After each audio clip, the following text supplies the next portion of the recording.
Hello and welcome, guys.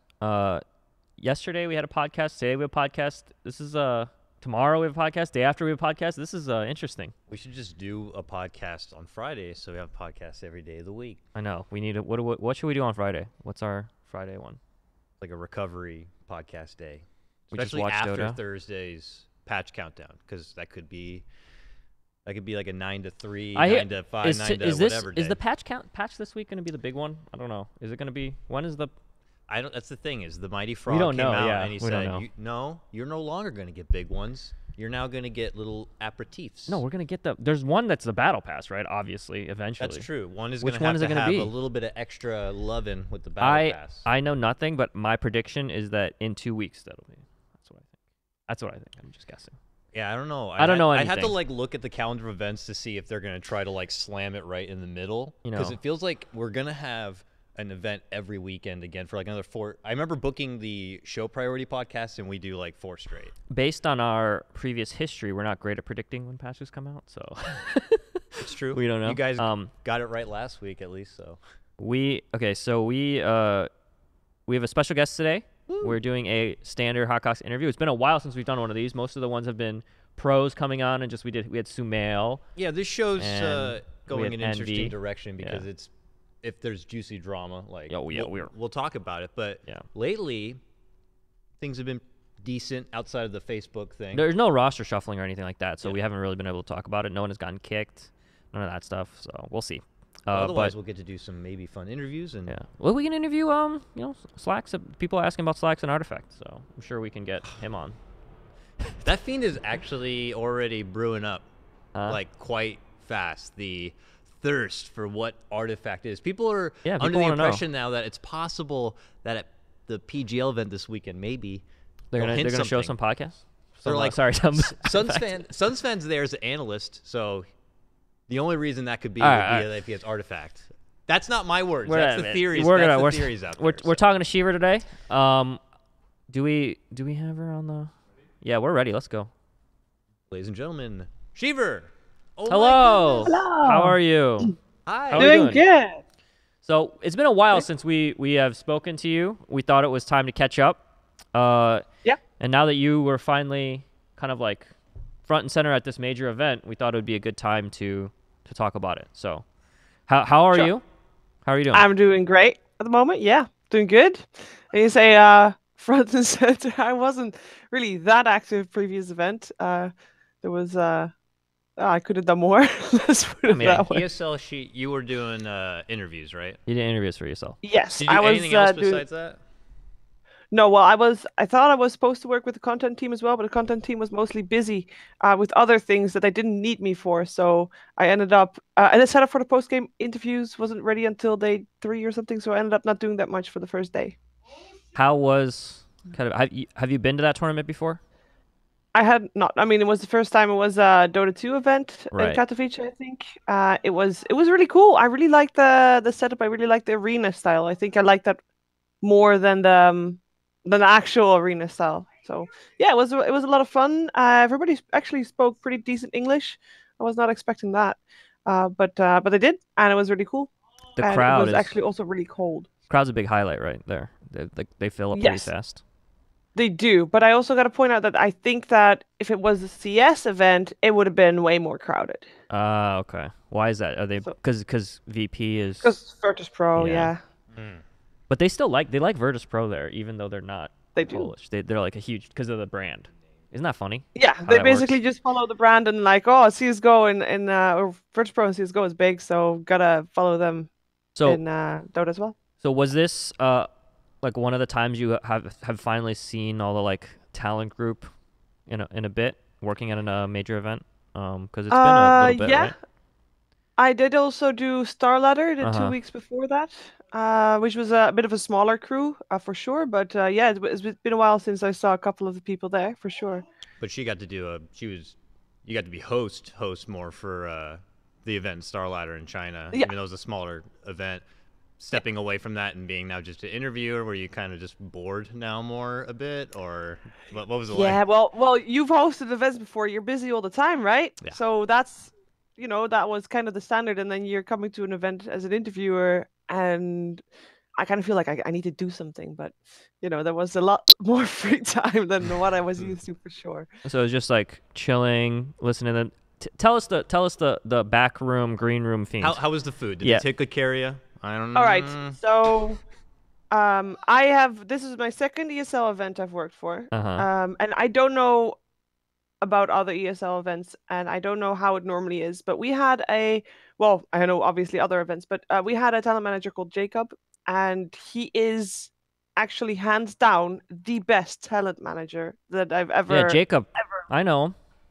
He's great. Yeah. Talent manager. I think having one of those is already kind of pretty nice. That is a plus. I've been to events. He was really he was really good. He was really good for Manila, and it's the same Jacob, right? That I'm talking about, the one that worked the other ESL events. I know there's multiple Jacobs, but this is one that's from UK Dota. Yeah, I know him. He all the talent fucking love him because he's just there to just like handle all the requests. That's great. That's cool. Yeah, and he's a get shit done person. Yeah, give him requests. He made sure that everything was comfortable, everything good, and we basically had nothing to complain about. We had a good green room. It was nice temperature, and it wasn't at the start, but he fixed us a heater, so then it was. And we had 3 monitors, so it was good. It was good food, good snacks. Didn't have to walk to the cafeteria because he would bring the food to you. Oh wow, okay. That's like 5-star treatment. Tell us the green room behind the scenes situation. Was there a lot of arguing? Did they heatedly argue? Rumors that got spicy. Yeah, back there were some some spicy rumors about. What rumors did you hear? No, I asking you.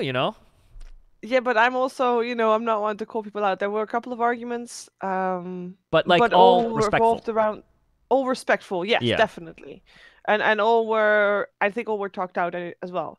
So that was good, and the topic wasn't something drama-ish related. It was just Dota. So it was just about intense the Dota nerd sweat Dota. Dude, I like it when people care about stuff and have opinions about things. Yeah, and they just, that's a good. I think it's a decent as long as it doesn't get too competitive. I think that's a good atmosphere to have because there's been green rooms of people just slobbing around. I'm always rooting. Just nerding out more. I'm always rooting for the lower MMR players' predictions to be correct because I think it's funnier on the panel when that happens because then you see like the high MMR people like Blitz and Fog. Then I got to question my They're life just now. like they're like trying to justify what happened, and it's just always funny to me because those guys usually are like very correct on things, but when I mean that's one of those situations where you've been on a panel and you've had to make draft predictions before, and you did a lot of studying, right? Like histories and whatever. I normally know what the people picked before, like how often they picked stuff, and I know what they picked during that event itself because I try to write down all the drafts generally. So, and there were a couple of times you were right, like a few times when everyone else thought your suggestion was dumb. I remember that.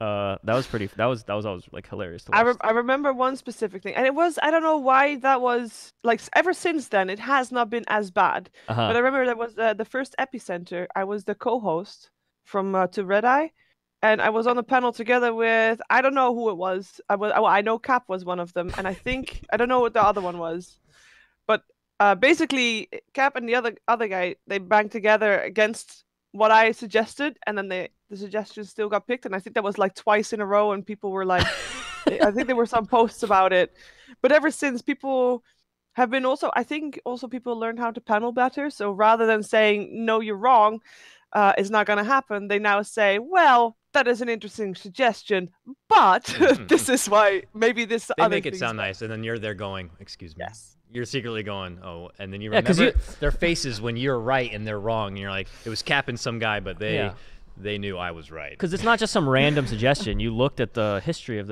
what they've been picking, and it's probably kind of a pretty good chance that they picked the hero, which is always why it's funny and why they definitely shouldn't rule out just like when people suggest random heroes. So that's interesting that after those 2 times that the community criticism and like the panel criticism hasn't been as much, but you in the past, I remember a long time ago, you used to get a lot of shit from the community, and I remember when you used to post the daily schedules. Do you remember that, Dakota? That was like a while ago. Whoa.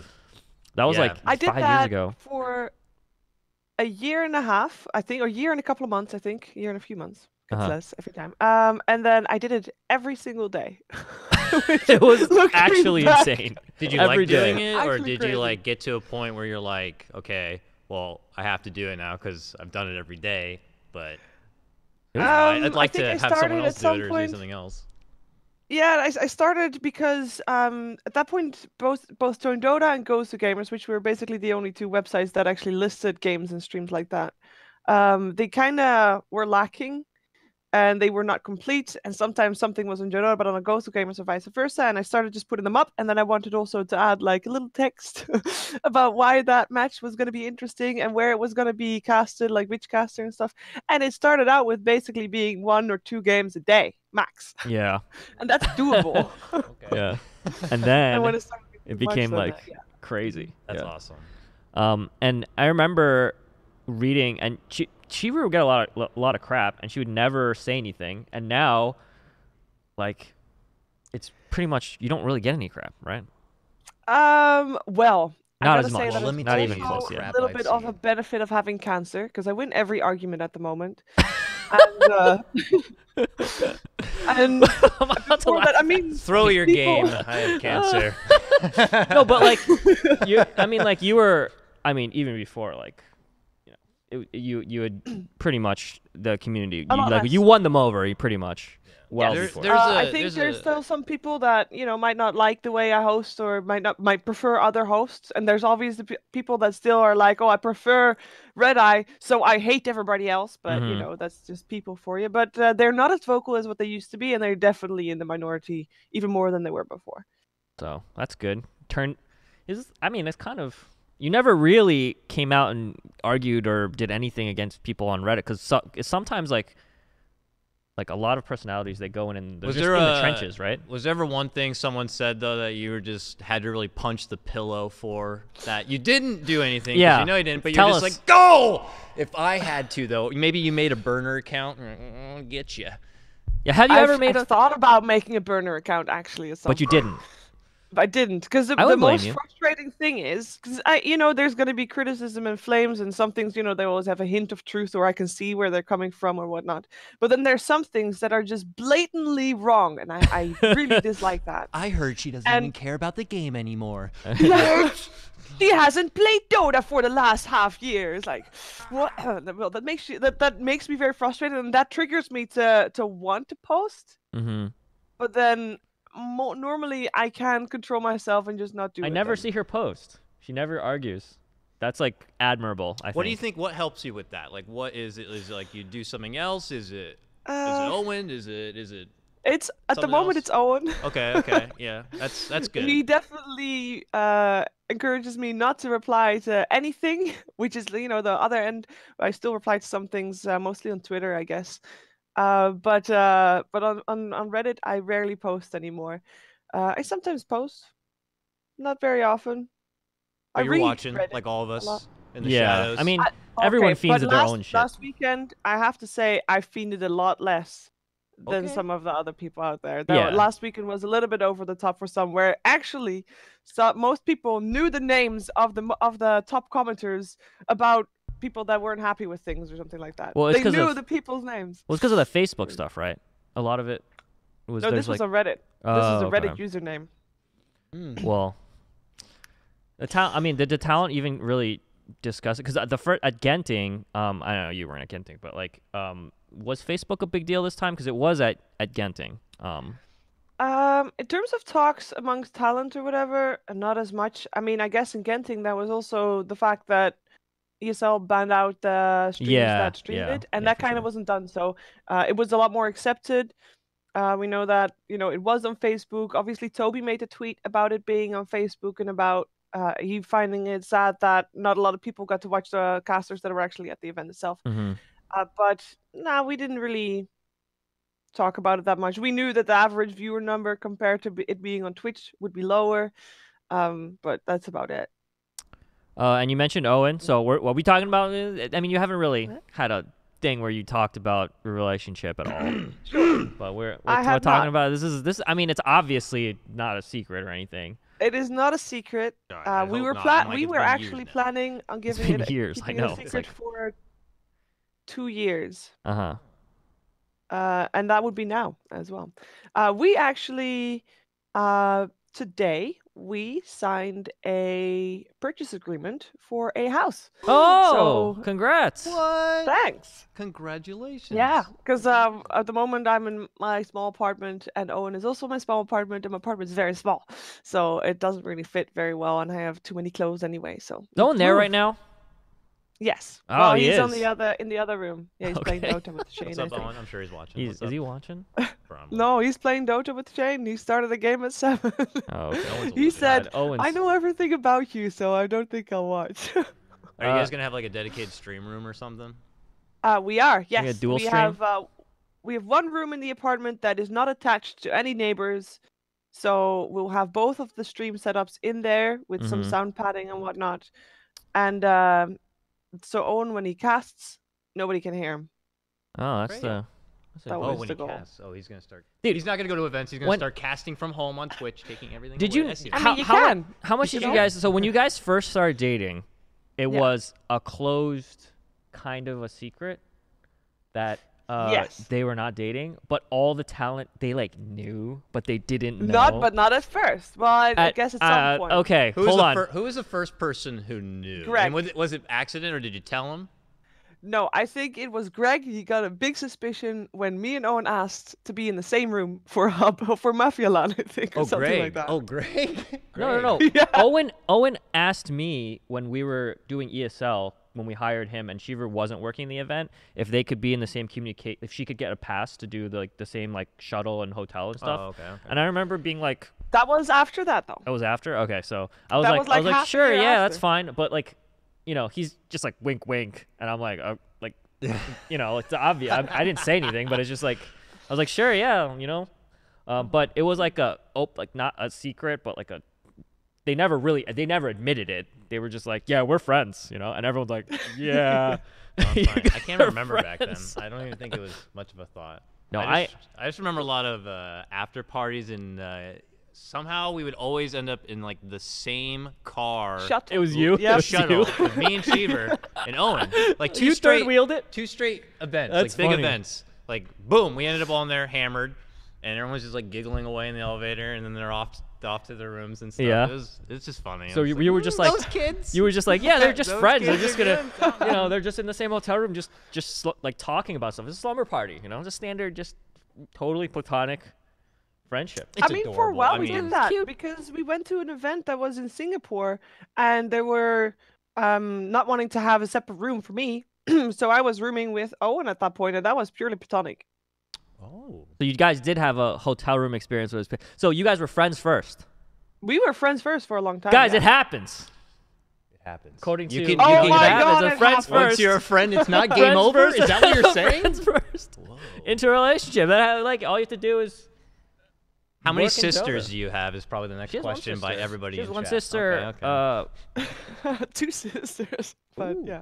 I don't know. Nice. I only know Alright, her one cool. sister.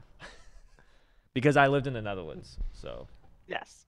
for very briefly. You went out for dinner with us. That's right. I went with her and who else was there? Was it just you two? I don't remember. It was just me, and you, I think. Okay, yeah, we were in the Netherlands. Yeah. You know what I miss? I miss the cookies. Sheever has been nice enough that every time we're at an event, she brings me the Netherlands cookies. They're really good. The Stroop waffles. I was introduced to Stroop waffles through Sheever. It was remarkable. Yeah. I'm They're sorry to good. do Yeah. that. They're good with coffee. They're amazing That's with what coffee. the trick was. You put them Yeah. on top of the coffee, they melt Oof, apart. And They're you're just like, they're It's amazing. like the best thing ever. Yeah. Um, Thank you for that. That's one of the Great. few things I No miss from Netherlands problem. stuff. Even though it was nice there, like the weather, well, not the weather, but like the scenery and stuff. Right. The scenery is probably fairly nice, but the weather Yeah. you wouldn't miss. Yeah. I mean, And, I'm like shivering right now in California cold, which it's probably like 50 Don't complain. Don't back complain here. about So I'm California. like, so I can't say anything right here, but I'm being a wuss. So, you know, Owen, you and Owen, he's like, you know, seems like you guys are been together a while now. Yep. Is there anything that the community speculated about this for a while? and it's just obviously, was there a decision where you're like, okay, we don't care now, it's open, it's out there? Was there a point that you decided that, or was it always just we don't want people to know? No, there was a point. Well, at first, because last year I kind of wanted to already tell people around February, and he said no, we gotta wait another year. Is he like legal at that point or something? I can't remember. No. He just wanted to make sure that when people, because he was afraid of negative backlash, and he wanted to make sure that if people made fun of it or something like that, he could say, "Well, we've been together for 2 years already, so I see. Okay. Jokes on you." That's fair. But then I understand, man. I had to obviously I had to cancel events for the chemotherapy. Yeah. And he also canceled events. And then in the statement that he canceled events that were already announced, he posted, "Well, I am together with Sheever. I'm going to take care of her. Blah blah blah." Oh. So that's when basically he broke his own rule. So. Well, I mean, I understand that the community can be pretty harsh about stuff, especially if you guys aren't together a long time and you end up breaking up, like, God forbid something happens and you guys break up, then the community's crazy. They'll never let it go. Like, that Karen still gets Sing comments on her thing, and it was like 3 years ago or some fucking crazy shit. Blows my mind. Yeah, that's so. I mean, you're in a relationship. I'm in a relationship. We're not very public about, other than like, obviously you had the announcement and stuff, but it's not like I just heard you say it on air that you're in a relationship. Me? Yep. Well, that's not really public. a secret, but not. No, but you were public. No one in Dota. It's fine. But I understand why it's you want to be private about it, so it makes sense. But Owen, obviously very supportive. Yeah. Oh, wait, I got a question. Yeah, go ahead. You ever get jealous? Is Owen out there, and are there ladies who are like, "Owen, play by play my life in the bedroom," and are you like, "Owen, keep it together"? Well, if he gets those messages, he's not letting me know that he does. About events at all? But I am a person that generally does get jealous. Oh, I don't think you want to get a Sheever upset, I feel like that would be you could probably beat up whoever it is. You're for sure. Probably yeah. So, does he get jealous? Does he? Sometimes, but not in a So sometimes. he's not a Bulldog fan. Well, he is. That's fine. It's not that type of jealous. He can deal with all the people wanting my attention. And that's a big plus because I was dating someone before Owen, and it wasn't a relationship. It was actually just going on dates still. And he had a really tough time with that, with knowing that I was in the public eye and people saying stuff about me that he wasn't happy with. So that was a bit of a tricky part. But for Owen he's not jealous at fans or people around, and he knows he doesn't need to be, so it's good. So you're saying that he gets pretty defensive for you if people do end up speaking up about stuff? Yes, I would say so. Yeah, I can't imagine, actually. I think about that, like, if my lady was like getting harassment online, like, I would probably do you get asked full out? Neck beard on them. Do you get asked out a lot? Nice segue. Ken classic. No, not anymore. Because I'm with Owen, Did you know? So it helps. Did you know the first time I met Sheever, I asked her on a date? Yeah, 5 years ago. That was 5 years ago. Can I hear it from her perspective now? Sure. What was that like? Yeah, I'm curious. TI3. TI3. And I had gotten a press pass to TI3, so I was very excited. I got sent there by my fans because I did a fundraiser type of thing. And so it was in the press lounge a lot, and I was sitting in the press lounge a lot, and who sits next to me? But Hi, I'm Ken Jen. Yeah. I did that not was a know very who fun he TI. was. I had a lot of fun watching I had that a great time at that TI. It was great. It was a really good TI to be at. And I didn't know him, but we had a lot of fun just watching the games and eating waffles. I remember eating a lot of waffles. And I was moving to the Netherlands. That was like right before I was moving to the Netherlands. Oh. I was like, oh, a person from the Netherlands who's 8 inches taller than me or whatever. My Amazon difference is. And I was just like, want to go on a date? Little Ken Chen, like, take me back to the Netherlands. Yeah, I was like, and I remember, and she was like, I don't, she was nice about it and everything. And I remember, I remember thinking back to it like 2 years later, and I was like, wait a second, does she still remember that? Does she still? I do. Yeah, and then because then I was working for ESL, right? And we have to hire people to work at ESL, and like we hired Owen for an event, and we didn't hire Sheever for an event, and we hired her later, and all this stuff. And I remember thinking, like, does she remember that, and does she think that I potentially, anything like I was like very nice to Owen. I was like, I know they're probably in a relationship. I gotta be super nice in case she said that, like, to Owen, like in the past, like when we first met, that I just offhandedly asked her on a date, and I need to be like nice, like he doesn't think that, like grudges are being held. Yeah, exactly. Because you never know. With you, I'm like a super like I don't care, and I just forget about that shit really fast. But I don't. Some people don't. Some people like fucking hold that shit forever. So I wanted to make sure that everything was cool.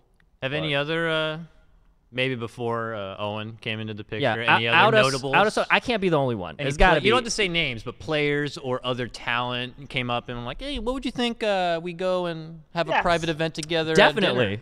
But I'm not gonna say. She's not gonna tell us who it is. Can you count how many on one finger, or you're just saying there was a significant? No, there. I'm not gonna. Shit has happened. Like, come on, everyone. All right, fair enough. I'm just curious. Okay. Gotta get it from the source. Gotta get it from whoever it is. I don't know. Sheever, is it weird if people call you the queen of Dota? I'm used to it. It's flattery, really. It's better than the mom of Dota, so that's good. The mom of Dota. The mom of Dota. That's a little ageist. I don't even know if Dota would want a mom. It's like Kelly Milky's. Kelly Milky's the mom of Dota. Oh gosh. Really? Because she's a mom. She has a daughter. That helps. Why, that's what it takes? Yeah. Okay. She's not a mom yet. Yet. No. Not a mom. Well, it will take a little while. Hormones being the cause of my cancer and all that. So. Yeah. God, I don't mean to just let's jump into something like that, but I did happen to read through, of course, your blog, and that's a lot of text. It is. It's a lot. It's impressive that it's good. I'm honest about it. It's crazy. Well, I'm sure it's like days of going through so much, so it's good to be able to put it out there. And for people who are genuinely curious, like what is happening, like she puts it out there. Like the whole thing is just about like, this is what I'm doing. They're giving me this. I feel like this. It's not working. It is working. I woke up today and this was happening. And I'm just like going through it like, holy shit. And this was like months ago. And I feel bad catching up on it. And today I woke up and there was this, and this is not working clearly. So luckily I have these great people I can call up and they're there to help, or, I'm so thankful she has this kind of help available to her. Like but support system holy and everything. Shit, Sheever. Yeah. Like I got to say, like, you are a very strong woman for being able to go through this stuff. If you guys haven't seen all of the stuff she's had to go through, it's sheevergaming.com/cancersucks. You haven't made an update in a little bit. I know there was a lot going on. You got the haircut, went to China. I just did one right before I went to ESL. Yeah. And that was my last one. And what made you decide that you wanted to do this blog? Because it's not the easiest thing to talk about. But what did you think, like, okay, I'm just going to document what happened? Was there a reason behind it, or just for yourself, or what? So at first I was planning on not telling anybody anything. That was my first plan, which, looking back, it's like this kind of stupid because everybody would know that I would turn down events and all that. It's like, where did Sheever go? And nobody would know, so that's a bit weird. And then, I don't know, I always have been someone that I write stuff down, like in the past as well. When stuff is on my mind, I write it off me, and it's gone out of my head. And on top of that, there was people continuously asking, how are you doing? How's it now? What's it like? Stuff like that. And I was going to do at least frequently asked questions at some point. And then instead of the frequently asked questions, I started writing the frequently asked questions. And then I just started typing more, and it became a blog, and it actually helped me a lot. And I think it helps a lot, or a couple of other people as well out there, to know what it's like, because I know I've had actually messages from people that either have a family member going through it or have to go through it themselves, or something that actually is helping them. Yeah, my mom went through it. I remember. Yeah, and I mean, there's actually so many people that, seriously, I think everybody is having some family member or some friend somewhere that's going through chemo or has had cancer. And I felt like there was not a lot of, I don't know, it felt like a bit of a taboo to talk about it. Like, people don't really talk about their experience with chemo. I actually had a friend in the past as well that went through chemo, and she had updates sometimes via email. But other than that, we didn't really know how it went, and unfortunately, she didn't end up making it. And it was, I don't know, I don't feel like I knew a lot about that period of her life, and I felt like, well, let's get everything out in the open, make people know what it's like in a day-to-day basis type of style. So that's why. It's fun, and you also get to hear. It's not fun, but it's like, yeah, it's intrigue. I find fun by like learning new things that I would never have known. I think that's why I watch documentaries about cults coming together and stuff like that. It's like I would never be a part of this, or I hope to never be a part of this, but I want to know how it works. Yeah. So she's there, like, how am I going to work with the hair situation? How am I going to, when we get to post and I want to get back to the normal, like, how is that process going to work, and how I can't do it because I had radiation, and it's just like, oh my God, this is crazy. So I find it quite fascinating, and just Did you watch 50-50? Because I remember watching that movie. It's about like Joseph Gordon-Levitt and Seth Rogen, and it's about his friend going through cancer, and it's about how difficult it's about like people reacting to like the thing. Did Owen surprise you about how he handled the whole situation? Yes. In a positive way. Yeah. Luckily. I mean, I wouldn't be asking. I mean, there's obviously an age difference between us, but emotionally he is a lot further than that, I feel. So I don't know, he definitely he stepped Owen. Yeah, surprising. I know. Surprising, Owen. Would you say Owen's like a kind of a split person, not split personality, but do you think it's not always what you see is what you get? Is he kind of a different guy when you guys? No, he's the same. He is the same guy, but just because he knows how to he can have fun without being serious doesn't mean he can also not be serious. So it I don't know, it fits in one person somehow. So that's good. Yeah, good. It's interesting because usually people they're like very serious on the outside, and then when you like intimately, they're very fun and like silly because they're afraid to put it out there. He's like the opposite. He's like super silly and like out there and the crazy, and then like in private, he's like, okay, now we can be serious. I don't have to be on.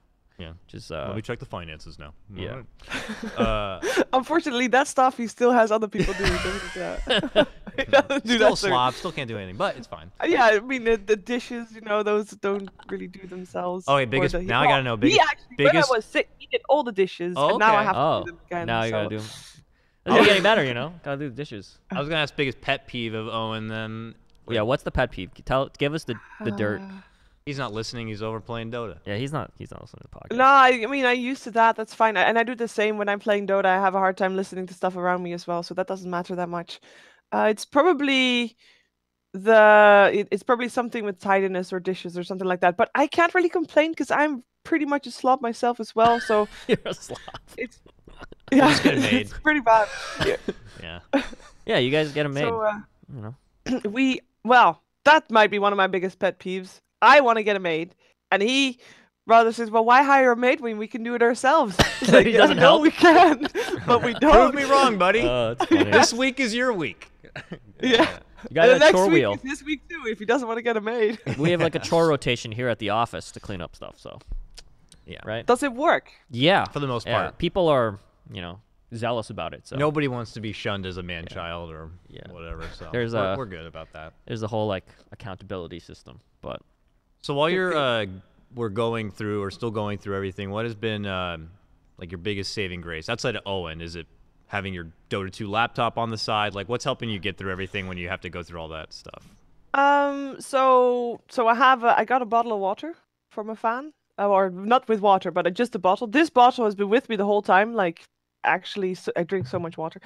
And Owen gave me a little portable fan that charges on USB, and I get these hot flashes and they're horrible, but this fan, I can put it on my face and it helps a lot.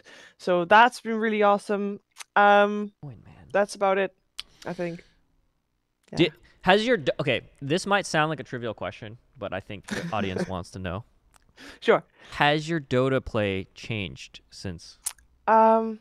Because, so once you get, like, big important things happen in your life, Dota seems not important when you're in the game and like you're trying to win. Are you still like super into it, or are you just like, whatever. I'm still super into it. What I do know is like after my diagnosis, there were I think I was waiting like 2 weeks before I got the actual word or before I started chemo or whatever, and I tanked MMR hard.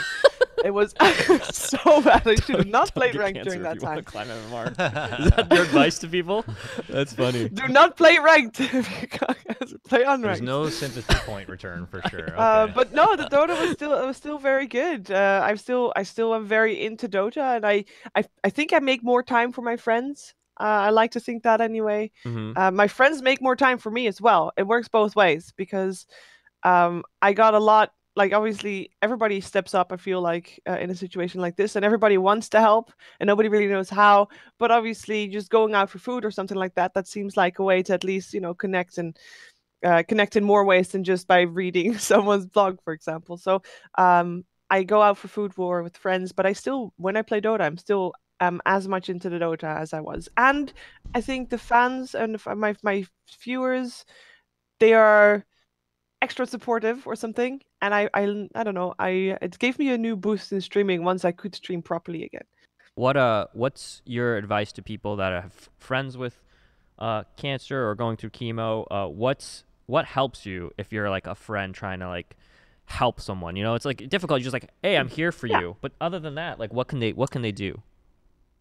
So I know that it sounds stupid, but you just talk about it. That's the best thing, because sometimes people say, oh, you gotta, people want you to offer them this and take you out for walks and stuff like that.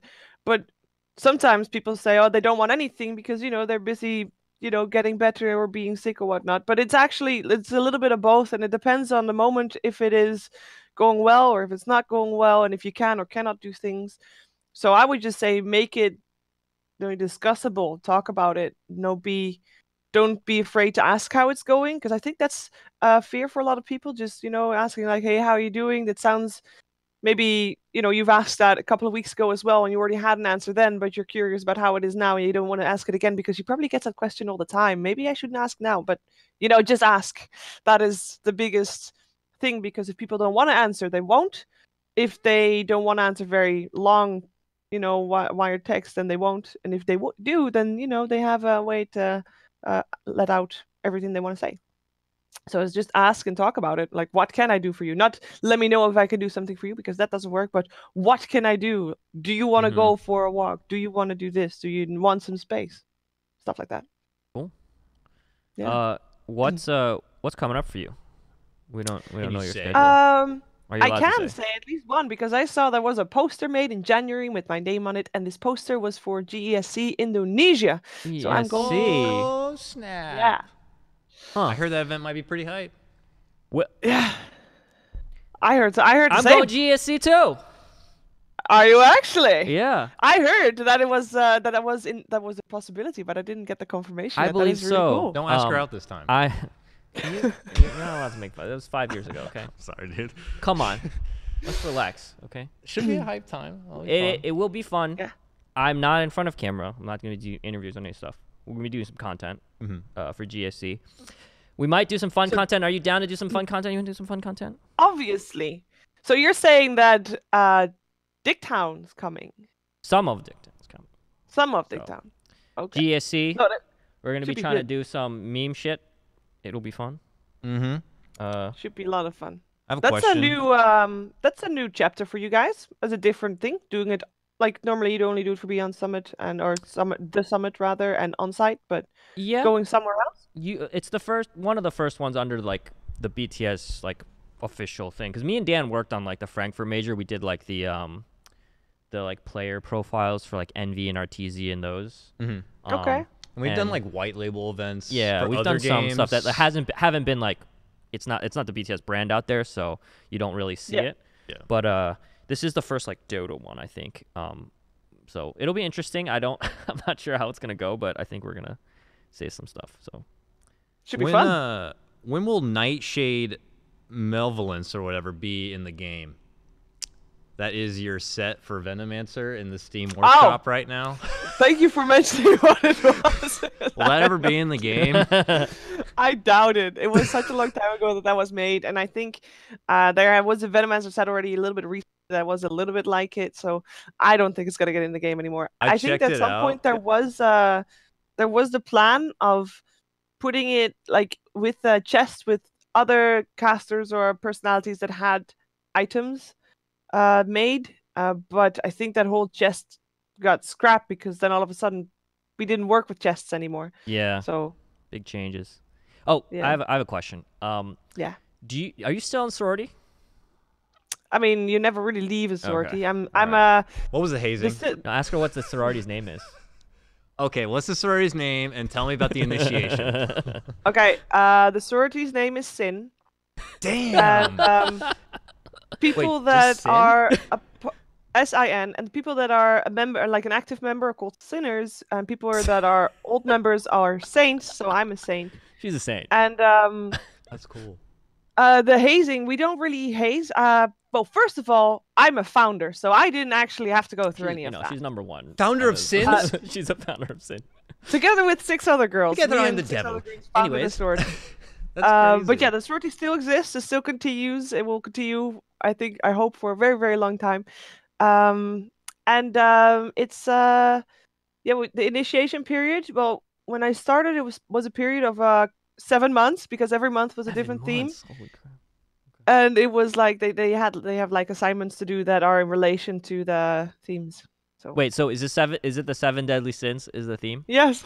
So of course. What are the sorry, just making it obvious for the chat.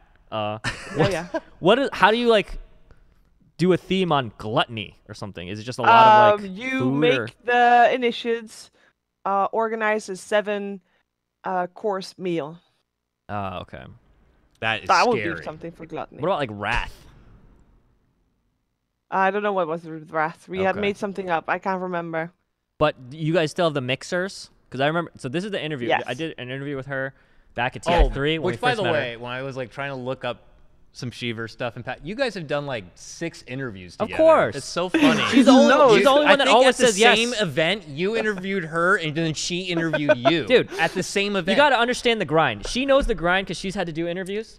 You're walking around. I have no fucking idea where the pros are. I'm like trying to find people. Oh, it's so funny. So I'm like, holy shit, who am I gonna interview? I'm not putting out any content. And then I see Sheever. I'm like, Sheever, you gotta do me a solid. We gotta do an interview. People love you. Let's just do an interview. And she's always nice enough to be like, I'll do it. Yeah, of course. She could easily just be like, nah, fuck you. And the style is so different. Yeah. I watch your interview, and you're there in your pockets, and I know your questions are just probably coming from Ken's atmosphere right here. Meanwhile, Sheever's got like a full pad of questions ready to go, and she's like, all right, let's get all the bases covered, Yeah.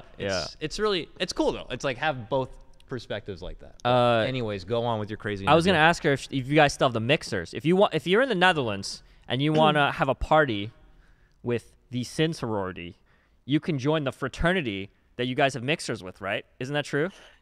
Yeah, well, the Dutch system is a little bit different. So there's different fraternities that my sorority has mixtures with, regardless if they're part of the same student organization or not. But there's a student organization that there's sororities and fraternities under that student organization that have mixers with. So you got to be also part of that student organization as well. Are you the most famous person in Sin? You have the most yes. Twitter followers? You are? Yeah, I have the most Twitter followers. Do they all know that you're like a Dota personality? They do, yes. Well, she was in the paper, right? You were like in a huge paper. What was in the paper? Like? Yeah, what was that like when you saw it? So that was pretty crazy because it was really weird because so I have a friend, someone from my sorority, because that's where you get your context from, right? Yeah. And she knows a friend of hers is like a newspaper person. And this newspaper person knows that my friend knows me. So she asked like, hey, could you give me your phone number? Do you think she'd be up for doing an interview or something like that? And, she gives my phone number, and I have like a couple of text sessions just over WhatsApp, like, would you be interested in this is it and stuff like that. And the day after I have like an interview that lasts for maybe 40 minutes max. Mm-hmm. And then on the Saturday, the day that this newspaper has no paper on the Saturday. So I thought at first it was going to come into the paper. And then on Saturday, I realized, wait a second, there's no paper on Saturday. So there was only an online link. It was like, okay, whatever, that's fine. And then on the Tuesday after that, my paper, like I didn't know this, but I wake up to pictures of people that have been sending me, because this paper is the Metro, which is a free paper that you It's like one of the generally. probably widely circulated ones, right? Yes, exactly. So it's if you're gonna go anywhere by train or bus or public transport for your work, which in the Netherlands most people do because we're a very small country and our public transport is actually really nice, and normally you get somewhere faster by train than by a car. They're everywhere. So my face was on the front page, and it was everywhere. And I get these texts like, "What's happening?" What she does for work or something like that. Yes, exactly. Yeah. It was like a big old picture of Sheever, like right on the front freaking page. You're on the front page? It was the front page picture. It was massive, and it was a normal picture that Owen at some point took me. Like there was no Dota in the background. I was just standing in in nature basically. It was really crazy, and it was not about me being a woman in the industry. It was just about the industry itself, and it also didn't mention I had cancer, which I was very happy with as well. It was just about the work. And about the whole industry as a whole, because that was really cool to be in the newspaper like that. Does it make you nervous really to have to talk about esports? Because it's such a broad thing to have to, when they're like asking you about esports, like, okay, well, I have to talk about a lot right now. You get nervous having to cover something so broad?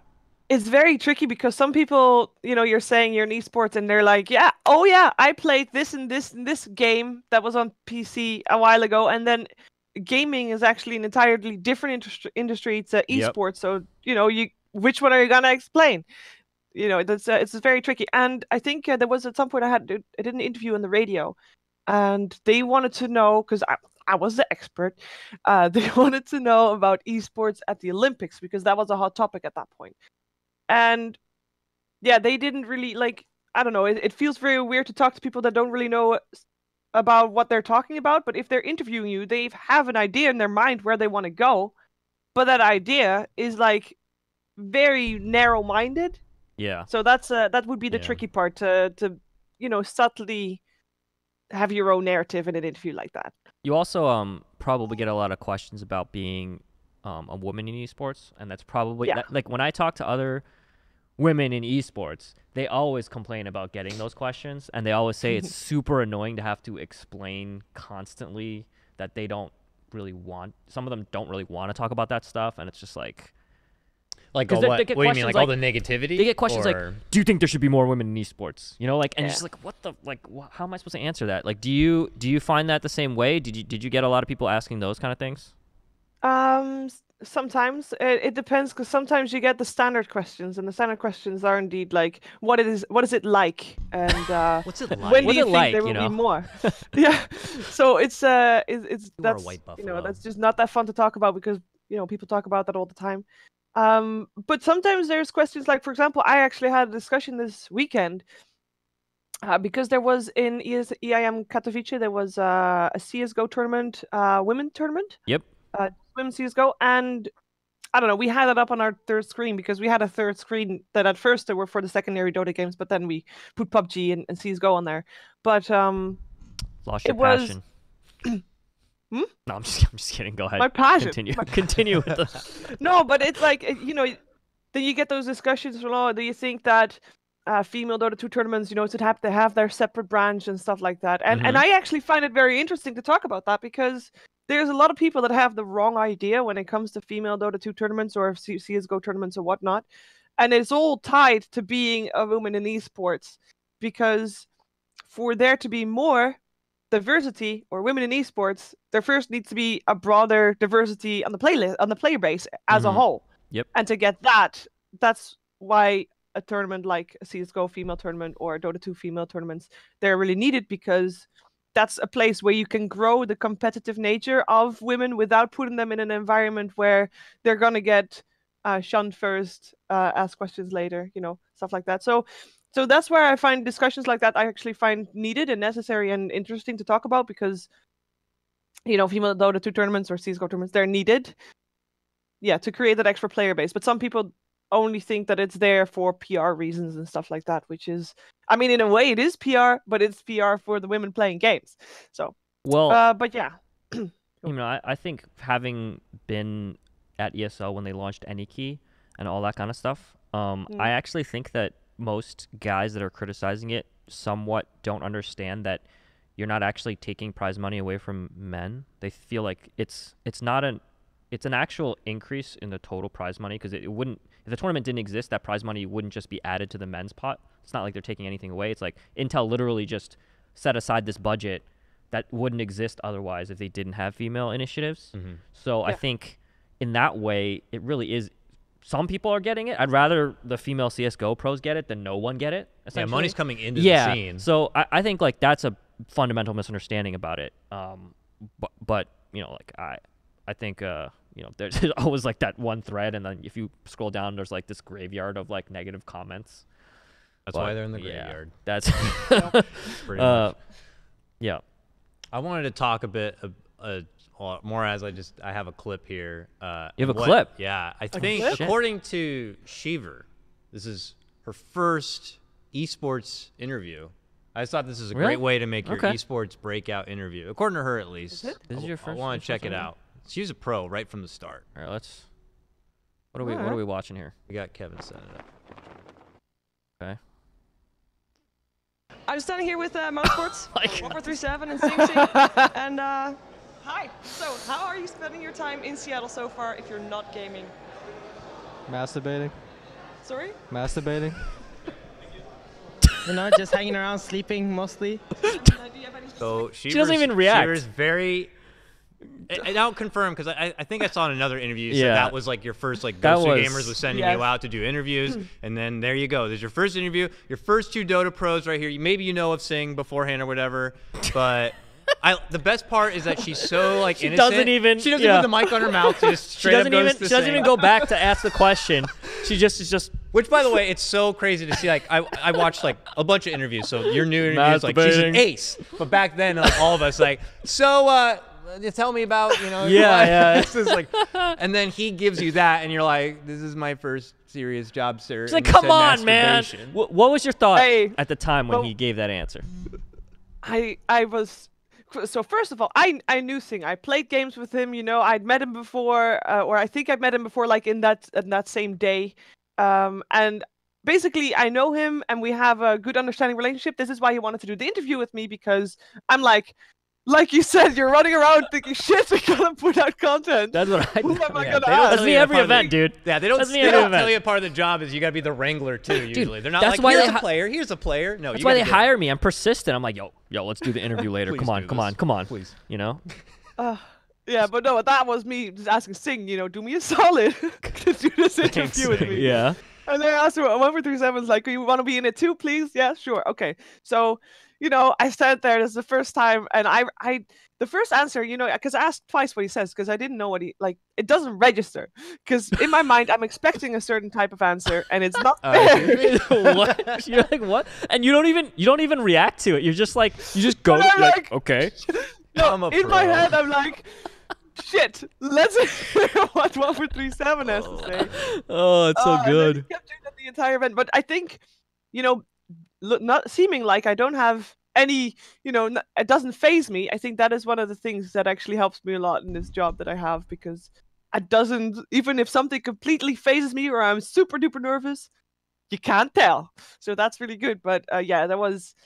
I still, like, that was so weird to do that interview, because he kept saying the same thing, and I'm like, every time, like, maybe now he's please stop the masturbation. Like, stop, man, please. Any other crazy interviews like that you kind of remember at all, where they hit you up with something totally out of left field at all, or any notable interviews you remember like that? Yeah, well, apparently that interview, got the Ice Frog saw that interview. And he was like, hey, do you want to do interviews for Valve at this event as well? And hey, you know, I said yes. It worked. Upgrade. It worked. It worked.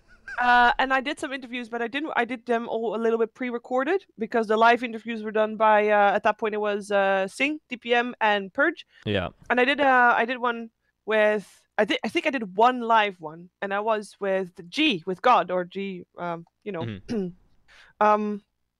And he says, I asked some Dota related question, and I asked, it's a why did you do what so and so, and he's like, because I'm a tiger, and I'm like, Okay, different question. I'm a tiger. What? So I answer in the next question, and it's another why type of question. He's like, "Cause I'm a tiger, gay," and I don't know what to do. At that point, I panicked. This was my valve That's actually interview. so funny. Just like, what's your spirit And I think animal? he said it 3 times, and then I'm throwing it back to James. Yeah, you should have been like, who's, "What's your next favorite on the animal?" point. And he's like, Dota What's 2. your favorite could animal? He's not- like Dota. Dota's my favorite animal. I could not think of my feet very fast at that point because I was still too nervous about the whole Yeah. camera idea. So I just had a list of 3 questions in my head, and that was I remember that interview. It was So, crazy, yeah, and I didn't know him at all. That's Like Sing, I knew. But Sing Sing is like. So to follow up on your masturbating answer, you know, you left it in because you could have edited it out, right? You could have. I wasn't the editor. Yeah, Oh, but they were sure. like, "This is great." Yeah. Let's throw this I in mean, there. it's got like 400,000 views now or whatever. Yeah, it so is. I'm sure they're You know? happy. That's Yeah, like the- best leaving ever. That's like sometimes you can do all this work, and then your most famous interview is literally someone saying just some dumb thing. Because that's my case too.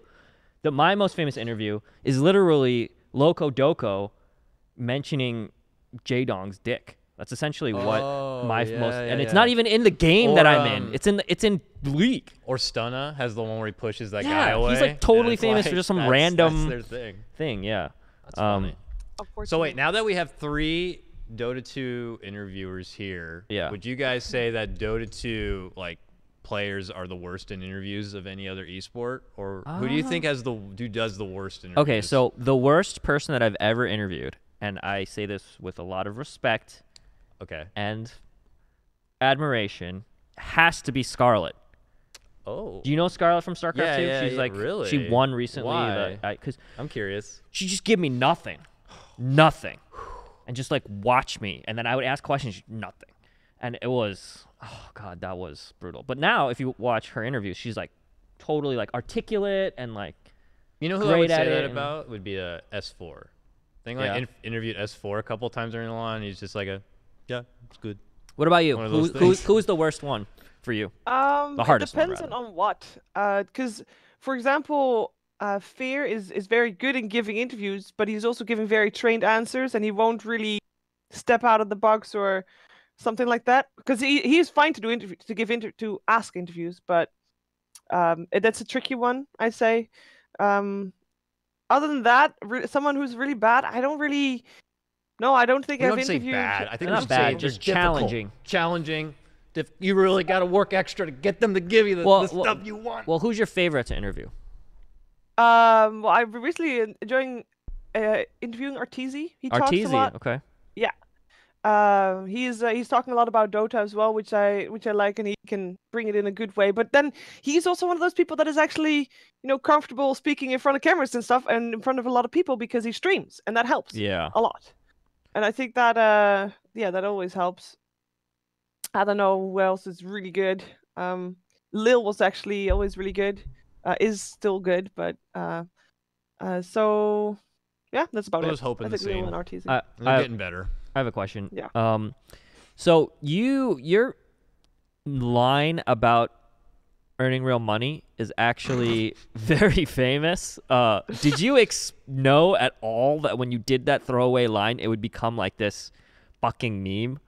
Because No. it's actually that as soon as I said it, Earn real everyone money. laughed, and everyone in the chat probably knows exactly what I'm fucking talking about. Because it's just they ran that ad like 1 billion fucking times. Yeah. Um, So I think that there's a combination of factors at play here. First of all, I got asked to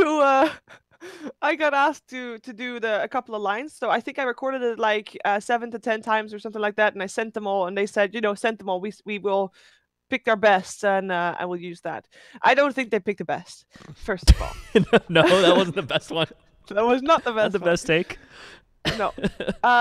Second, then this commercial gets played so many times that it doesn't matter what anybody would have said. If it gets played that many times, a text like that will have, we'll have some like, a meme. Oh my God, look at that macro I was just Everybody gonna say. knows that Oh because my it's God, Oh the my macro God, look at that fucking macro pyre, bro. because play it's that been shit, played yeah. too many times. And then obviously I had a more thick accent than what I do now. At least I like to think so. And I do say it a little bit Dutch, which makes it a little bit more fun because then it actually is earn real money, and it's like you actually don't really say what you want to say anymore. So yeah.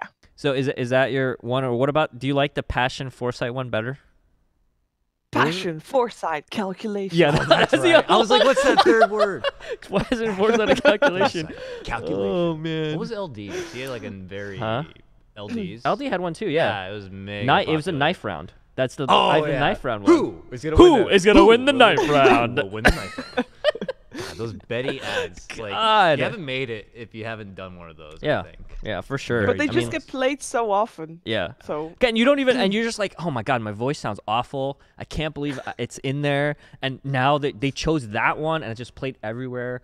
And you don't know, and just that's what, because that's the thing people remember. They're just like, do people come up to you and they're like, earn real money? Well, I think a lot of people don't know it was me. And I think it also is a commercial outside of Dota 2, and it got the worst thing was that I think it's a meme in other esports now too, which is extremely weird to me, because most of those people don't know it was me because it was, I don't know, I had a bit of a different voice or something like that. So yeah, I'm happy that most people don't know it's me. This is good. Which That's is great. secretly famous. In all, Secretly it's like famous. the cans, put your cans in the air guy. Do they still play that thing somewhere? I don't know they play it anymore, but he was I don't huge for like think a so. month. That's so cool. Yeah. So I was gonna quickly touch on. I heard a lot of things about. This is my own personal curiosity. TI4 and that time being on the panel, having to work with ESPN, that big famous like segment kind of moment, like.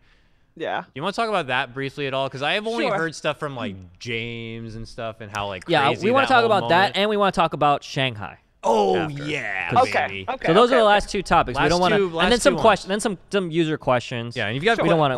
by the way, keep guys, too long. Put them in the Discord. Quick plug here. Discord.gg/BTS. There should be. Yeah, Sheever, you join the Discord. We'll put you in the drama channel. That is the channel that's the most fun to talk in. So you're gonna have a lot of fun in there. Welcome to the club. So go there, and there should be a section to ask questions. But anyways, okay, so TI4, ESPN, it feels pretty damn hype, but it also seemed a bit crazy. What was going on?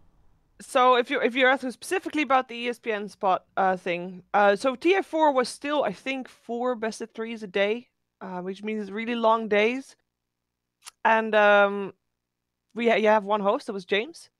And ESPN, I don't know how long in advance this was decided that there would be a bit on ESPN, but I think it wasn't that long in advance because the planning of it all was a little bit lackluster. And we had first of all, we had rehearsals. First of all, I wasn't meant to be on the main stage. Let's put that out there first. I was asked in between group stage and main event, so it was kind of fun. Obviously, this is a reoccurring theme we'll notice, by the way. That I wasn't meant to do this, but suddenly I'm doing that. You gotta really anyway. seize your opportunity here. Exactly. I mean, you're sitting there waiting, and then they call you up, and you're just like, oh shit, I gotta go. Like, did you feel the pressure? Were you just like, oh my God, this is my fucking shot? I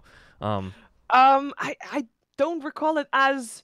I obviously was very excited, but I didn't think like, oh, this is my big thing, because I don't know. If I look back at TI4, I think, well, wow, I really didn't care about anything, did I? What? Because I was just, I was enjoying the moment, not really thinking too much about, future things. I was just happy doing all the things that I was asked to do, and I was having a great time doing it. But, I wasn't really thinking about sounding extra smart, for example, or being afraid to say the wrong thing. Grand scheme. Okay, fair enough. Yeah. So I just had a lot of fun, which, I mean, arguably is the exact thing that I should have been doing. So in that case, I did a great job. But yeah, there was going to be an ESPN segment, and this ESPN segment was going to be a show that would seem like it was recorded right before the finals. Mm-hmm. So this show had to be recorded the day before the finals, and then we would have to already wear the same things as what we would be wearing for the finals. Yeah. So we had to bring extra clothes, and we would have, we would basically have to record it after all the games were over and after everybody had left the arena, so that, then we could record the thing pretending it was actually before the official show started.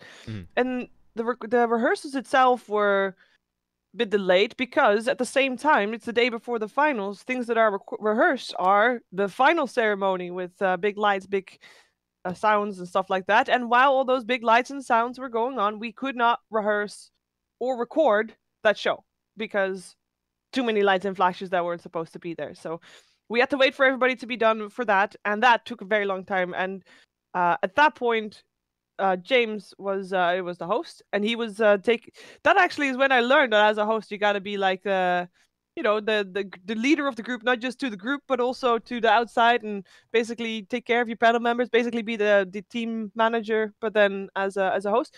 He wanted to make sure that we all got some sleep, which was very important as well. So he wanted to make sure that we got that stuff out of the way whenever we could. But we had to wait for so long, and it really took a long time. And I know that James went up there to try and speed it up, and I think that it helped a little bit. But we got it done. It was I don't know. I think I said two lines of text.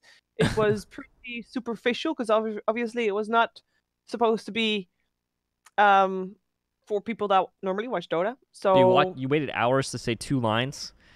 Yeah, well, and it was pre-recorded, so we have to we did it multiple times because someone would then say something differently than how they would like it to see. Like, okay, you put a little bit more, Well, that's worse. emphasis on that. I'd rather be live and okay, just, don't have to worry about that. It almost live is where we work best. Yeah. So, that was the beginning of the James Valve relationship, and because it's crazy to hear that, like, because to talk about where we are now, and you got these like talent, I don't know what you said, talent managers, right? James is in that position, having to be a talent manager. Like, he's the host. He probably shouldn't be the one to look out for, hey, we've been working a long time. Hey, we're going to need so much sleep before an actual grand final. Hey, can we get some food or whatever? So, you were... Times are changing, which is good. You were at TI4 working, and then you went to TI Hub. I remember that was like one of the big experiences. Do you have a fun story from that? From TI4 EU Hub? Yeah. Yeah. Anything? I remember that I was gonna cast some, and I was gonna be there, and I had to be there every morning because I did China and Southeast Asia, so I had to be there very early all the time, and I missed a lot of the fun stuff, unfortunately. But I did. I'm not all of it, thankfully. In terms of fun stories, I don't know. Most of the things are clipped, Yeah. they're out there. Nothing happened off camera. It was really that simple that every good... The greatest hub that ever existed. That was like nothing will beat the nothing's hub. ever gonna live up to that hub. I think at this point it's such a TI3 greatest event ever. Yeah, nothing will ever beat that. I don't think you're never gonna beat. Because you build it up in your head, and anything that would be now would be worse because I have a feeling if we just aired it. If we just aired it and people erased people's memory, they'd be like, they're not even covering the games. Like, what? This is like, I mean, Bruno would be there, and like, so would James and stuff. It would be pretty fun, but that would actually be really cool to just rebroadcast everything, rerun of TF4U Hub. Just rerun it and see, and just insert different game footage. Just have them react to like today's game. A pub. Right. That'd be. I mean, we did react to the games. Well, there was a separate streams for that for the actual games, and I know that I got a shout out thread for appreciation at the end because I was the person to actually alert people. Like, by the way, this is what's happening right now in Dota. These teams are doing well. These aren't. So, but other than that, there wasn't really that much that was actually Dota related. We just had fun. Played all the games that were not Dota, basically. The qualifiers were like 2 weeks too. It wasn't just like 17 days. It wasn't like 8 days now, where it's like all these regions packed into a tiny time. I don't think you even have time to do that anymore. You don't have like the downtime to play like Mario Party and stuff. You have to like literally just round the clock cover stuff. But and there's multiple games at the same time then too. So yeah. So Shanghai, both of you guys were there. Both of you guys were the replacements for James, and we had the the countdown, the Latch Pass countdown stream that we had. We'll have another one this Thursday, which you are of course welcome to call in if you want to hang out and talk. Of course. But thank you. We had Gods and Ben give their account of what they thought happened. What's the TLDR of their accounts of the They were event? just really surprised and they thought it was a joke. They were just like, you're fucking with us, right? I don't know. I mean, I think that I remember them talking about like stuff did happen. Like I remember like there was yelling. Yeah. People like in the production like definitely got fired. Like Key TV guys like they got let go. Something was whack. They were throwing shit, taking stuff. Yeah. I mean, it was very awkward from the start. I don't know what Sheever was told going into it. I was told very little, like maybe doing interviews kind of a thing. He made a blog, and it was the most like, you were just like freaked. It was like you saw a ghost. That was like the day, like first day, like jumping in and posting, this and is so many constant yeah, problems. you were just. It seemed like you were carrying this. You were like Frodo with the ring. Yeah, it was crazy. I don't know. It was a lot. It was going from don't know what to prep for at all because you're not giving a clear job title. You don't know what you're doing. Oh, you're going to do some interviews. Okay, so that's just kind of going back to I'll write up some stuff, but I also got to be a bit loose on whoever's going to drop in front of me to James has been fired. You're going to be hosting starting tomorrow morning. Oh. You're what? like, oh. Am I supposed to be happy about this? So do I post that I'm excited? What? I don't even think I remember seeing when James like did all the crazy stuff. I don't remember watching it live. No, because that was one of the problems. We were there was this big ass hall where you had some TVs and the volume was like super low, and we couldn't change that. So we basically couldn't hear the panel. And I remember us sitting there. We were sitting, I think, together with 2 other people or something that weren't doing anything at the time, and we were taken aside. And then it was very serious. Can I talk to you 2 for a second? And I think I was thinking, well, we did something wrong. Yeah, Cheever's like, I'm about to get fired. I'm getting sent home to the Netherlands. Well, up to that point, like we're not doing any work. I don't think I've done anything. I think I did one fake little interview, and I'm like, am I of use at all? And yeah, he could have pulled me like, listen, guys, we don't know what to do with you really, so we're gonna send you back home. Like I was like, can I at least get the money still? You know? But that was brutal. It was a bit nutty. So continue the story. What they took you aside. And then what happened? They took us aside. We were taken into the hall, and it was, I think it was Bruno and someone else, and they're like, well, we are going to need you to host from tomorrow onwards. And, we weren't told anything about anybody being fired. We were just like, well, what's wrong? Yeah, we're gonna have to let James go. I don't know how it was said. Maybe it was saying fired. I don't know. But it was really surreal because it's like, that doesn't happen, When has that ever happened? That seems so weird.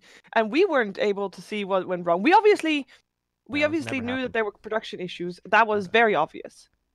But we didn't know that there was, I don't know, he was trying his best to fill hours and hours of time. We didn't know if it was one word that was said, that he said one thing wrong. We didn't know if it was like a whole segment that he basically started cursing. I don't know. We just didn't know, and we were told like from tomorrow onward you'll host. It was pretty weird. So you go into that position, and this also comes after Gabe himself is posting James is an ass. And Sheever and I can barely watch the event from our green room. Drops a ion cannon from space. We're going to fill a position for a guy who apparently fudged up in some sort of way. Don't know if it's a word. Don't know if it's a full segment. Enough so that Gabe himself is calling him out. So now we're going into. I said the electric chair on stream. Like, we're going into the electric chair at this point, and it's like, I don't know if I might say a word wrong that they didn't prep us about. Welcome to the Shanghai Major. It was just you, right? I'm just going to, I'm going to give the most vanilla hosting experience ever, So it's not like I'm scared for my job or my life or anything. It's just like, well, I don't want, a lot of eyes are going to be on us at this point on what we're going to do. So I don't know. You just try to make the best of it. It's pretty weird because it puts you in a position to host something, first of all, with no prep. And normally when we would host something, you would do extensive prep. Second, you don't really know what is expected of you. So as you say, the most vanilla type of hosting, which, if you would host something else that you'd have prep for, your style of hosting might be very different. So you're not even giving a good representation of yourself, both in prep and in style of hosting, because you're just doing it vanilla on the spot. Yeah, you just don't want to mess up. That's essentially. Well, that's the thing, is imagine on top of that now, which we made it through the group stage part of it in that room, but then we go to main stage. And we go in there, and the room, there's no computers. Laptops are in boxes still. We unplug them, and they're like, okay, we got them. Are we doing this all off Wi-Fi? Oh, wait, you need internet line? Yeah, we need internet line. Get in here with internet line. You're watching that? Oh, my like, God. oh, So we're sitting there, man. and they're, like, setting it up, and we're going, and we're doing the hosting bit. The camera guy's asleep while, you know, the camera's on us, and it's just... You're hearing problems happening. You're hearing about players suffering in the player pen stuff, and you're like, so what information can I say? I can't say that, or I'm not going to say this information. You know, it's nuts. It's pretty weird. So and it's kudos to you, Dakota, because well, you too. had I mean, you had the she's morning. she was hosting too. We're taking shifts. I'm like, all right, tag team, you're in for the late shift. I'm in the early shift. It was crazy. Oh, and doorbell. The pizza guy. Owen! Pizza party. Yeah, I think he got it. Yeah, he got it. Sorry. Okay. So do you want to say some user questions really quick while you look those up? What was your favorite event? We're gonna go from probably the most pressure-filled event to what was your favorite one? If you had to pick one right favorite one to work? I think I really enjoyed TI4. Okay.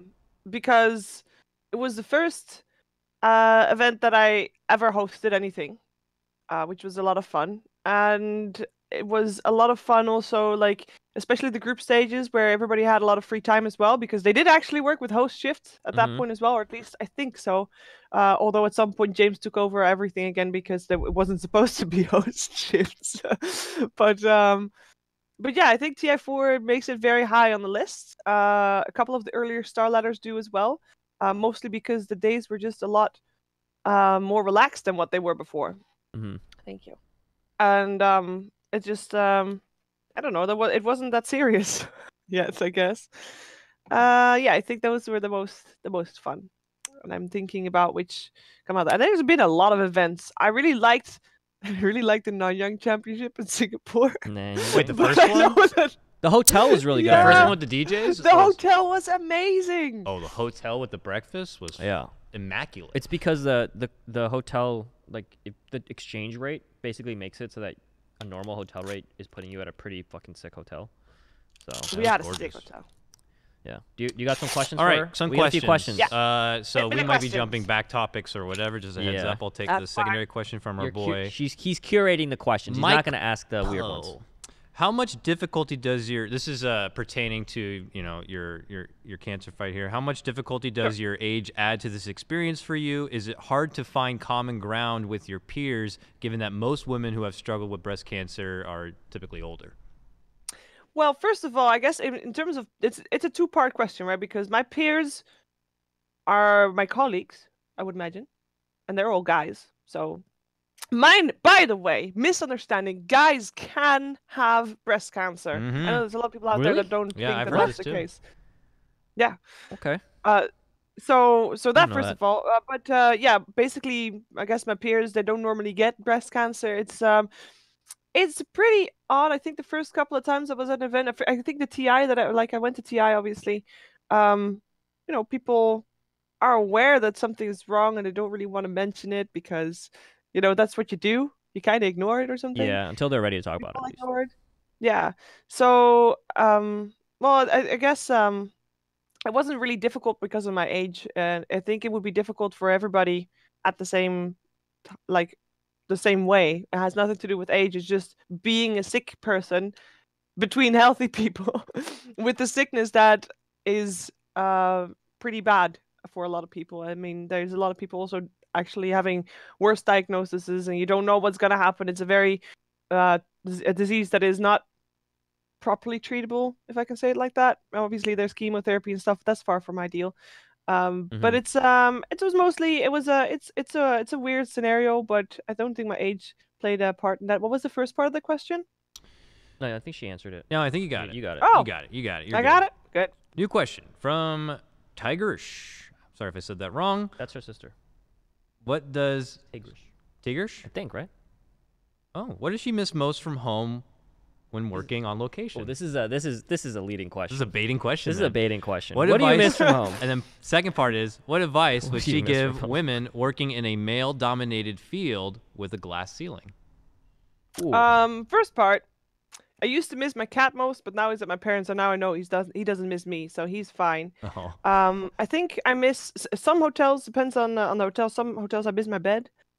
I miss food, proper food. Sometimes, some events that's pretty bad. But normally, I'm pretty happy at events. She's trying to say I she miss misses my a sister. computer. You miss your sister. That's what she's trying to ask you. I have her on WhatsApp all the time. I wouldn't see her more if I'm out of. I don't miss you. I don't miss you. Fine. I see her the same amount. Question from. No, she gotta answer the glass ceiling part. Oh, I'm sorry. Yeah, You're the glass ceiling one. Obviously there is a glass ceiling, I guess. But at the same time, for my position, that is a very tricky question because there's not that many women that do what I do, so I don't know how it could be different, or how maybe for other women there is not a glass ceiling, and I don't know if there is a glass ceiling because how can you measure that on my when do you know if it's I'm not getting further because I'm a woman compared to if I'm just not good enough? That's very difficult for me to measure, and there's no other women out there that I can compare myself to very easily. Definitely not in Dota 2. So it's that's a tricky question, and I think that is a question that is better if I was in a normal, if I was working a 9-to-5 job, it would be a lot more obvious. If there was a glass ceiling, it would be a lot more obvious to deal with it. Than compared to now, where I basically don't know if there's a ceiling, and if there is, where is it? I don't know if I've reached it yet or anything like that. So it's a tricky one. Yeah, and a lot of evaluation of talent is somewhat subjective. Like when you're comparing, there's some very, very good technical hosts that you can just tell. Like Red Eye, obviously he's very skilled, but if you're an interviewer, a panelist, whatever, a lot of this is just do people like this person more than the other person, and you just have no idea sometimes. Yeah. If someone's better or worse than someone else. And it has nothing to do with the fact that it's a woman or not. And to add that, I mean, you can't just ignore the fact that I'm a woman either. That's also a part. It's that's part of how when you see someone, you don't want to, but you instantly have an impression of that person, and the gender does count. It's just that simple. But yeah. Yep. New question from NA legend Grant. Question for Sheever. Grant. Do you miss casting Dota more now that you're hosting events more and more? I guess I miss casting. I've casted some of the group stages for TI7, and I had a lot of fun doing that. And I casted together with Blitz there as well. And I just know that I learn a lot when I'm casting. And I don't know, it's a different type of thing to do. And actually, a year ago, I was planning on casting more. And I actually, at that point, I contacted God saying, hey, you can give me some online games because I want to cast more. And then I got cancer, so then I couldn't anymore. So it was, I miss casting a lot. But I am also planning on, I'm hoping that I can cast some of the qualifier matches for TI as well, because, I know that I get to cast at least once a year, I think. So that's at least a lot of fun. And I also know that where my limits lie in terms of casting. So I don't plan on trying to make it big as a caster or anything like that. But I do occasionally like to do it just as an enjoyment. That's good to hear. I feel the same. Let me see here. We got some new ones coming in. We already answered that one, actually. Yeah, we'll probably answered most of these throughout the entire Here's talk. an easy one I'll just throw out there. Favorite hero in Dota 2? At the moment, it's a tricky one. Witch Doctor? Witch Doctor. Let's go for Witch Doctor. Okay. All right, let me see if I can encompass this one. During TI5, you started talking about MVP Phoenix's draft discussion, that they just asked each other what they wanted to play for fun, and they had already gotten so deep in the tournament rather than strategically drafting before Mad dismissed the idea. Was it actually something someone in the booth told you, or was it a speculation as Mad supposed? Do you remember this moment? What kind of question is that? So damn specific. Can you repeat the question? Holy crap. So apparently this is a moment, and if you don't, it's fine. Specific moment during TI5. You started talking about MVP Phoenix's draft. It was a discussion about MVP Phoenix's draft, and they just asked each other what they wanted to play for fun, as they had already gotten so deep in the tournament. So I guess at that time, everybody was questioning if MVP were playing what they wanted for fun because they were doing some crazy stuff. I think at that time they're doing a lot of melee heroes. Before Mad dismissed the idea, was it actually something someone in the booth told you, or was it just speculation as Mad supposed? I think you may have brought up an idea that, someone in the booth told me that MVP Phoenix are just choosing what they want for fun because they already made it so far. So you might have made that kind of statement. Do you remember hearing something? And then Mad apparently was like, no. If I would have, because I would not lie because I would be afraid to be caught out on a lie. Not even because of lying. So I would not lie. So if I did say that I heard that, then that was a thing that I heard, and that was a legit thing. And if I was just speculating, then I don't think I would have heard something like that. Or maybe I can remember, like, there's been sometimes talks about when it doesn't matter anymore if you're going to continue on in the tournament or not, that people just care less. And I think that's a discussion that we probably had with the panelists beforehand. And then, I brought it up on the panel, but I can't have that in the panel apparently because, it is serious. I mean, something like that, but that was like a red shirt guy question. The thing is, like, we're like outside of being on the panel, we're bumping elbows with the players. We're bumping elbows with their managers and their coaches. So it could just be thrown out there like, the guys are having so much fun. They clearly are picking whatever they want and doing whatever. So you take that with you to the panel. I have admission to make. Okay. All right. You have fabricated. Before ESL finals, where OG played Navi, and this was the game before Miracle played Support Lion, I tweeted out before the game that they're up 2-0. They're probably gonna fuck around. Miracle will play support probably play support. Haha, lol. I actually heard them say that. Really? So they were talking about it. And I heard them, and I just was just like, oh, I'll just make this prediction. It'll be funny. And they actually did it. I didn't actually think they were going to do it. They did it in the game. There was some chance, and everyone was like, oh my God, you actually predicted it. But I heard them. So would you do that? If you hear people talking about a hero that they might pick, would you say that you heard them, or would you just be on the panel and be like, I think it's this hero, and you look fucking amazing? What would you do in that situation? If I actually heard them say they're gonna pick that hero, I might bring that up because it might be as a discussion topic. And what about the whole draft? If they told you everything, if they say the whole draft, would you actually just sit there and predict all of them? Nobody would believe that I would call the entire draft. It's a freak moment in yeah. To wrap things up, I think I have one more interview. This is one of my favorite interviews. Okay, we will watch one more clip. Okay. It's from the Kiev Major. Okay. Kevin, if you're ready. We have Kevin back in house, by the way. Shouts to Kevin, producer, the Lord. Let's check out this clip from Kiev Major. From Virtus Pro, it is Lil who's with Sheever.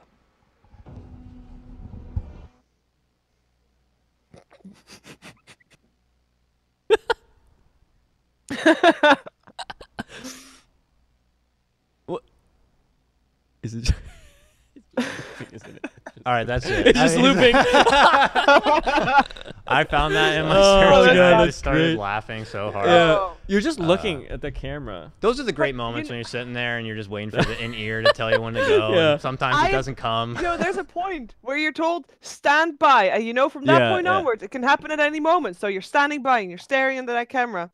And I'm just waiting.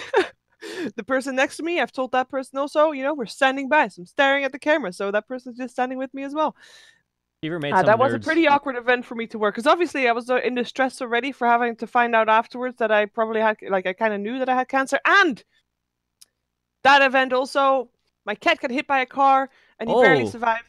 So that was also very, if I wasn't going to the Kiev Major on the same day, I would have been told that I had cancer, and the same day my cat would have almost died, and it would have been my birthday as well. Very sad. Jesus. But yeah, that was a pretty weird event for me. Also because I was obviously doing the interview role that I normally don't really do, at least not that in depth. And I kind of feel like that interview that day or that event, I did one day where I was doing sit down interviews. And I asked, how long do you want interviews to be? And they said, well, just make them about 10 minutes, and then we'll cut them so that we only use the good parts. Fine. I do interviews for 10 minutes. They want a series interviews. They had the series backdrop sign, was black and red and stuff, like a red chair that we sat on, a velvety sheet. You couldn't see the background. It was just black. And I did all these sit-down interviews with all these serious questions of players and stuff like that. And they didn't cut them. No, they just put them out there.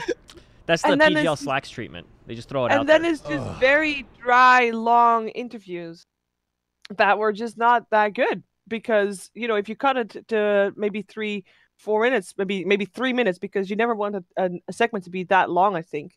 if you would have cut it to 3 minutes, you could have probably gotten a nice couple of interesting things out of it. But if you would have listened to the full thing, it's like, ugh. You go 10 minutes, you got to ask what's your move. That's, you got to get out there. What's your move? Yeah, you got to get out there with the weird questions. That's a Hobbit special, though. Yeah. If my interviews were always long because I knew I was terrible at the short, serious ones. I just could not handle it. I was just... You got to get, if you're watching, because I was watching a lot of, like, the one camera shot, 10-minute interview, you got to get something to keep people enticed. You got to be, you got to say weird shit or it's just going to be, there's people out there who love it and appreciate the full dedicated interview. No one likes the long ones. The only people that listen to that are the true hard fans of the person that you're interviewing. And, they probably would have liked a more funny interview as well, more casual, relaxed one. So it's it should have been shorter, and then they should have it was a difficult event for me for multiple reasons. The post game interviews were fun though because my post game interviews are mostly about the Dota things, and I think it was nice, and it's also because I knew what it was like to be on the panel.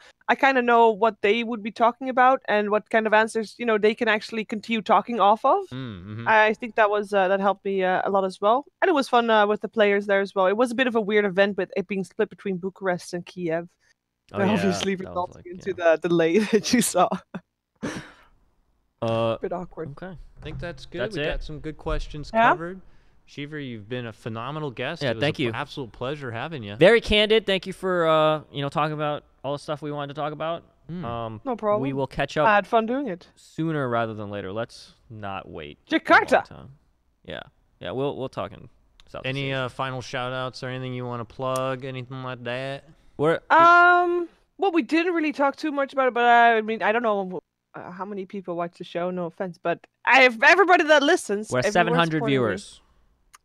Nice.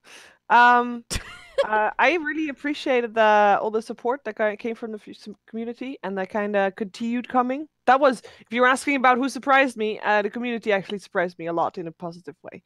I was expecting a lot more "hope you get cancer and die" jokes, but they weren't really there. So, thanks for that. That was enjoyable, and shout out to you guys because you're doing the interview with me. I like that. All right, you're welcome. You're a great guest. This was fun. I'm glad you're here. Last couple. Thank you. Carry it. All right, that's my cue to wrap it up. Right? All right, Sheever, thank you so much. Thanks, man. Absolute pleasure, guys. We still got a full week. It feels like a podcast coming after today. Tomorrow, I gotta start studying up on Oscars tonight because we have an Oscar podcast tomorrow. Tomorrow, Phil from EG, and Dan are going to be talking about Oscars and a bunch of that good stuff. Some real nerd shit. That's what they're going to be talking about. Oscar nerd stuff. Thursday is Patch Day. We got our countdown stream. We got to wait. 9 a.m. 9 a.m. until the patch, whenever it is. Whenever it is. And you're welcome to call in whenever. If you want a lot of pros and like personalities, they just show up and they're waiting for the patch. Just I know that I'm going out for dinner with friends. So I'm not sure if I can, but I'll make sure that Owen knows. That's fine. That's fine. Social life on if you out there also have a social life and want to represent BTS, you can check out all the sweet merch at the front of our table. Designedbyhumans.com helps us earn real money. Helps us earn real money. He shows us support on all these shows with these great products. Thank you again, guys. Join our Discord. Join our Discord. Discord.gg/BTS. All right, I'm done plugging. All right, we're done. Have a good one, guys. Take care. Bye, Sheever. Bye, Sheever. Bye.